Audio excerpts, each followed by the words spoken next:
Here we go with the review for the quiz over conic sections. Quiz has 8 questions on it.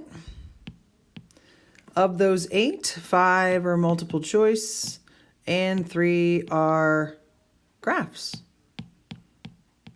And by graph, obviously we mean you're going to have to draw the graph and most likely also come up with the parts. For numbers 1 and 2, there are 2 questions for this, maybe 2 parts of the same question. One where you're just trying to find the standard form, and one where you're trying to find the parts. And I believe the standard form one, obviously you'll do the work, and the parts is multiple choice. So here we have 2 practice problems for this. Clearly, in order to find the pieces, we need to put it in standard form first. And to put it in standard form, we're going to have to complete the square.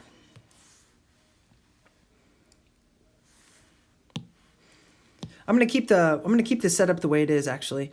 X squared minus 2x. Complete the square on the left. Negative 8y minus 9. Of course, we'll add the same thing to both sides.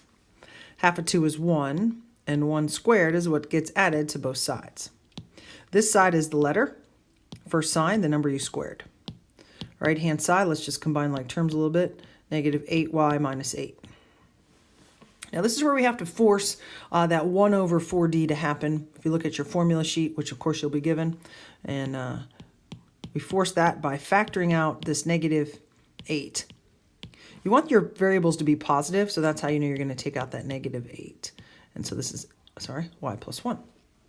And now we're going to move this so we have negative 1/8 in front of the quantity squared, and that's going to equal y plus 1. Now, if you had to draw the graph of this one would be easy to graph because you could solve for y and put it in the calculator. We, of course, don't have to draw the graph. We just need the parts. So the vertex, remember, make sure you go x then y, opposite, opposite. So that's our vertex. D value, we have negative 1 over 8 is equal to 1 over 4d. And so d equals negative 2. Since this is y squared, this is y equals x squared and d is negative, that means this one's going to go down. So I'm just going to jump over here to the graph real quick to sort of get myself fixed up on what I'm doing. So 1, negative 1, there's my vertex. And if v is 2, or I'm sorry, if d is 2, then the focus is 2 down. So that's going to be at 1, negative 3. Axis of symmetry is going to connect all these things together, running straight up and down right there at the line x equals 1. And then, of course, your directrix is going to be 2 going the other way. So 2 going the other way from the vertex is right here at the line y equals 1. Now remember, your directrix and your axis of symmetry both need to be equations of lines. Don't just say a number. Give me a letter equals a number, please. All right, just for more practice, let's try it again. Exact same thing. I'm going to keep the letter squared on the left, which means y squared is going to be staying on the left. I want to keep that positive. That's why I'm going to move over the negative 2y. I'm going to complete the square here. The 12x needs to be moved over, so that's going to be a negative 12x, and the 13 is negative, and whatever we add. Half of 2 is 1. 1 squared is 1. We add 1 to both sides, so this is going to be y minus 1 quantity squared equals negative 12x minus 12. That feels a lot like the same one we just did. Okay. We're going to factor out a negative 12, leaving you with x plus 1. Forcing that 1/12, that negative 1/12 in front of the quantity squared. Now be careful with this. When you're trying to do your vertex, you want to go x, then y. So we're going this way. So it'll be opposite, opposite. Negative 1 over 12 is equal to 1 over 4d. So d is negative 3. So if we have x and a y squared, that's left or right, and since it's d is negative, this goes to the left. This is going to be important when trying to figure out what's happening with our graph. So negative 1, 1, there's the vertex. D is -3. 1, 2, 3. This is the focus. And 1, 2, 3 the other way. This is the directrix. From the graph, that should be enough for what you need in order to write the equation. So the directrix touches the x-axis at 2, and the focus looks like it's at -4, 1. Axis of symmetry, of course, is going to connect all three of my two red dots, my red line. That touches the y-axis at 1. So that actually represents 2 questions. Now for number 3, there is one problem like this. And if you notice, it doesn't tell you what it is, because you're supposed to know. We've got 1 letter squared. 1 letter squared means it's a parabola. If it's a parabola, we keep all the stuff squared on one side.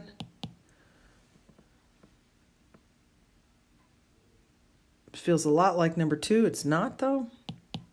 And over here, we're going to add the 12x, subtract the 13, and of course, complete the square.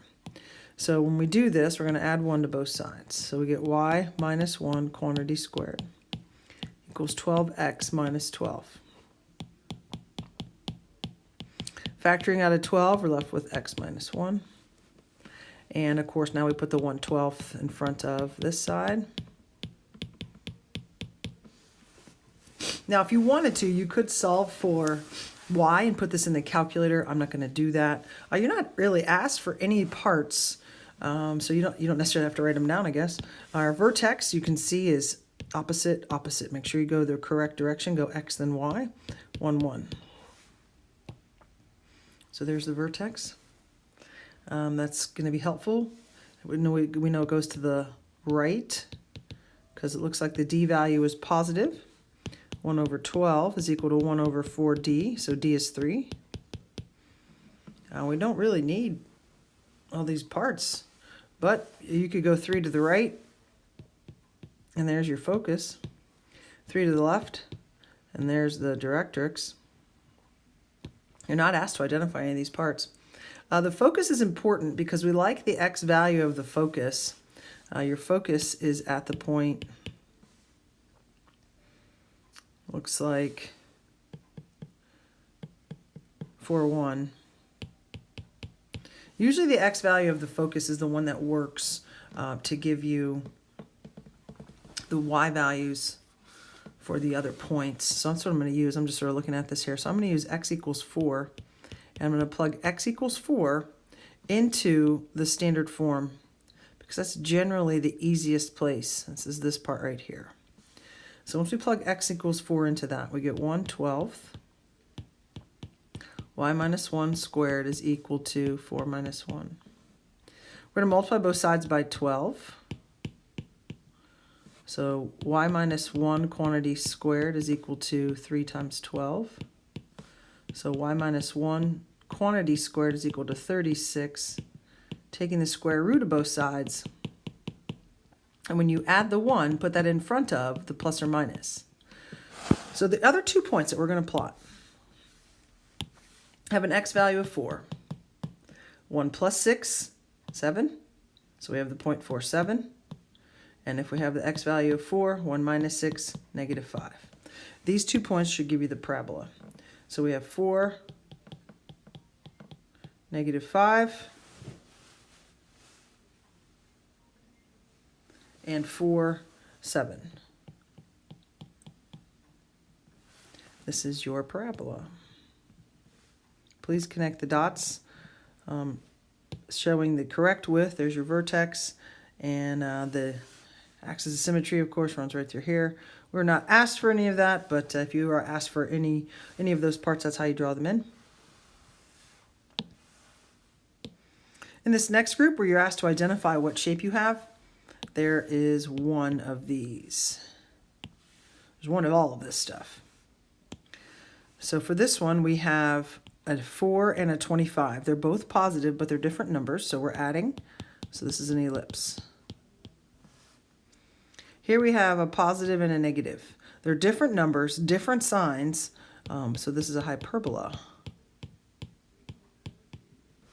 And this has 1 letter squared for number 6, parabola.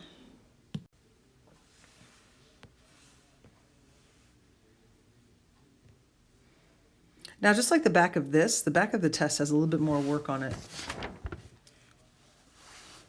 And this kind of is the setup as well, where you are going to have to put the graph in standard, put the equation in standard form. You're going to have to find the parts and graph it.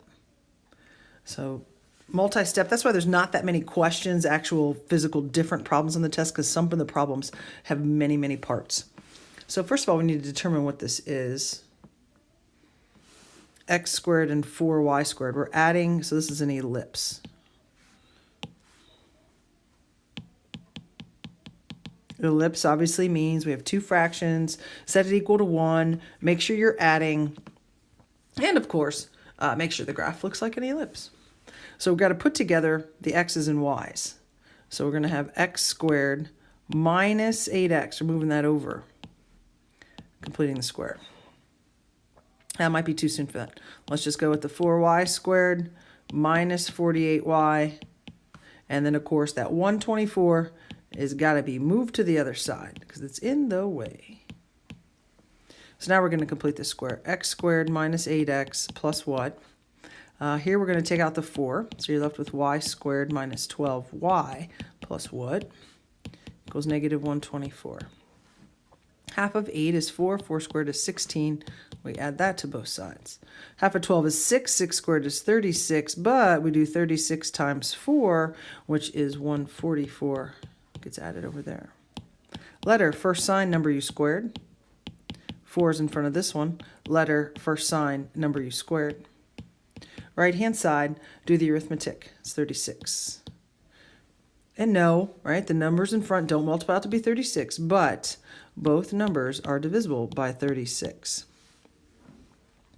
So the equation, which I feel like I've officially run out of room, x minus 4 quantity squared over 36 plus y minus 6 quantity squared over 9 equals 1. This makes the center at 4, 6. I'm going to do the rest from the graph. All right, so there's our center. In the direction of x, that is left and right, take the square root of the denominator and count 6. This is a vertex. This is the other vertex. The vertices on an ellipse come from the long part. It doesn't be first or second, just has to be the longest. So this is 10, 6, just because I know the grid goes up to 10, and the other one is negative 2, 6. The other 2 points we don't have names for. So taking the square root of that number beneath there, that's going to give you 3 up and 3 down from the center. Here's all the points on the ellipse. Please connect the dots and draw the graph. And that's the graph. You do not have to put the focal points on the graph itself. You can if you want to, but it's unnecessary. Using the formula from your formula sheet, c squared is equal to a squared minus b squared. Of course, in the formula, they're already squared. So c squared equals 27. C equals plus or minus 3 radical 3. Because your major axis runs left or right, you're going to add to the x of this vertex, of the center. So our focal points are at 4 plus or minus 3 radical 3, and then still up 6. You're going to be asked to do all of this. Everything on the back is there, all 4 of these.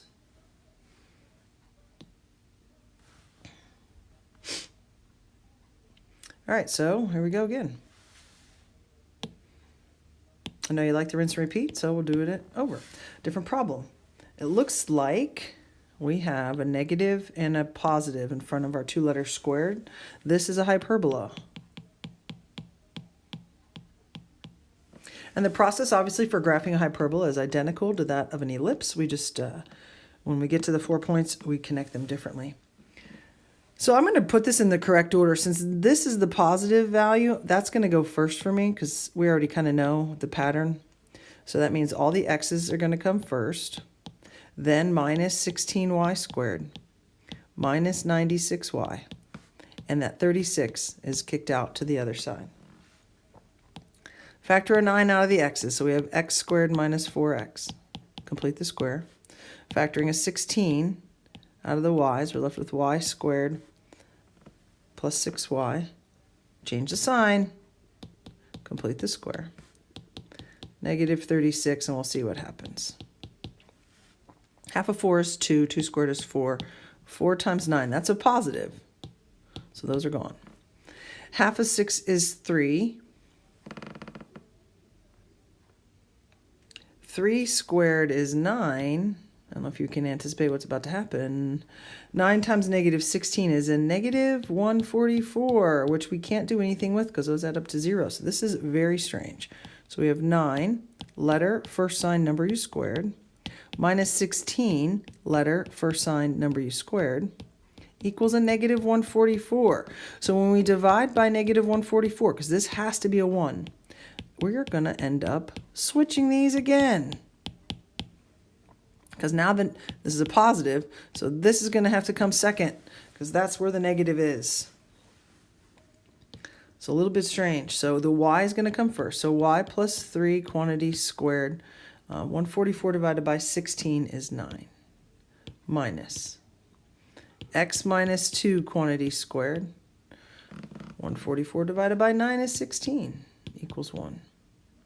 And as you know, with the hyperbola, the first one really matters. That's where the vertices come from. So there's the standard form. The center is opposite, opposite. Make sure you read it. So it's 2, negative 3. There's the center. The first one is the A. This is where the vertices come from. The square root of that is 3. So that means we're going to go up 3. And down 3. These are the vertices. So I'm going to write those down before my picture gets too crazy. 2, 0. Oops, not 20, but 2, 0. And 2, negative 6. Going in the other direction, we're going to count 4. Remember, with a hyperbola, it's not about the larger one. It's about the first one. Making your rectangle by making the points the midpoints of each side. Then, of course, the rectangle is there for the asymptotes, which are the diagonals. And then the asymptotes are there to draw the branches. So this is all that has to go on your graph. Sorry, bad aim. Foci come from C, and C squared equals, adding them together, 16 plus 9 technically, because it's a squared plus b squared, but it doesn't really matter. 16 plus 9. So c squared equals 25. So c is plus or minus 5. And some of you are not so good at this. So for the focal points, we're going to add to the y. So we're going to add and subtract 5 to this. Please actually do the arithmetic here because you can. So 2, negative 3 plus 5 is a 2. And then, of course, the 2 and negative 3 minus 5 is negative 8. If you can actually do the arithmetic, you need to do so. Asymptotes, we rip off the top of the standard form. So we have y, opposite of the y value, equals, of course, plus or minus. You want it to be y over x, square root over square root. So 3 over 4, and then, of course, x minus 2. And in your asymptotes, there should be nothing squared because they're lines. So you can tell by the spacing on 9 and 10 that it's supposed to not take very much work. This is really going to hopefully test your understanding of the definition. It says 6 is the constant difference of the differences from a point, xy, and a hyperbola to the foci. Constant difference of the differences. That's what makes it a hyperbola. But what's helpful to you is that this is 2a equals 6. If you think about, so we know that a equals 3. Let's take a look at, I know there's no graph here, but I'm going to graph it anyway. So 5, 2, and negative 5, 2. These are the focal points. So it means the center is right in the middle.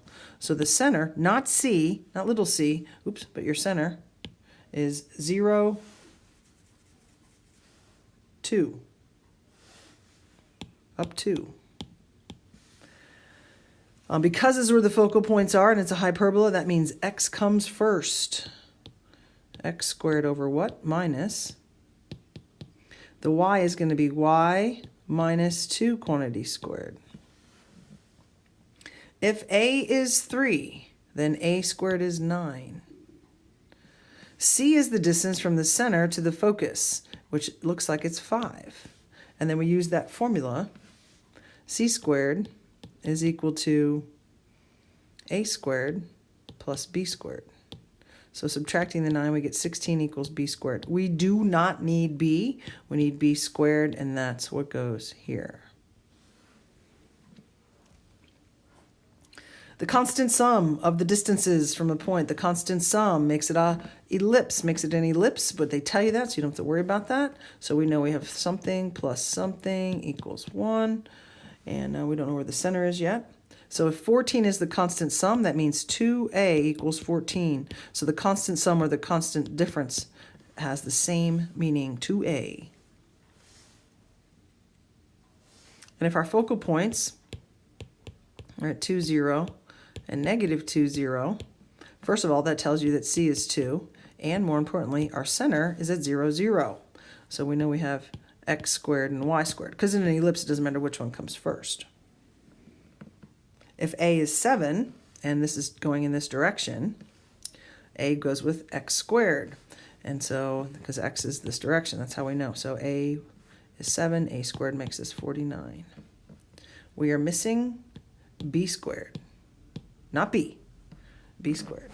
So C squared, 4, equals A squared, 49, minus B squared. When you subtract 49, you get, I feel like maybe you can't see it, sorry. You get negative 45, but that equals negative B squared. So 45 is what's missing. That is the whole quiz. Please let me know if you have any other questions. Stop by during E&I or really anytime. I'll try to help you out.